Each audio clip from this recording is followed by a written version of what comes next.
রহমতুল্লাহি ওবরকাত। আশা করি সবাই অনেক অনেক বেশি ভালো আছেন। তো আজকে চকে যাওয়ার সময় একটা জিনিস লক্ষ্য করলাম যে এখানে দেখতে পাচ্ছেন যে এগুলা হলো গাছ, আপনার কফি গাছ, কফি ছাড়া ফুলকপি। এখানে হইলে যে মেশিনের পাইপ, এখন মেশিন এই লাগাই নাই, এই কারণে যে কফি গাছ, ফুলকপি গাছ লাগাইছে। দেখছেন এলাকায় সবাই এখন অনেক ভালো কৃষক হয়ে গেছে। এই যে এটা অনেক ছোট আছে, তারপরে যে একটা কোনো জায়গায় মোট কথা বাদ যাবে না ফসল ফলানোর জন্য।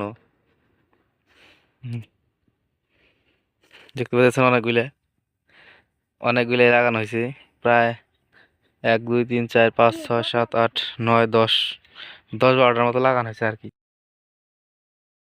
তার মতো ফসল লাগান, তাহলে পরবর্তীতে আমাদের মানে ফসলের জন্য আর কি জিনিসপাতির দাম বৃদ্ধি হবে না।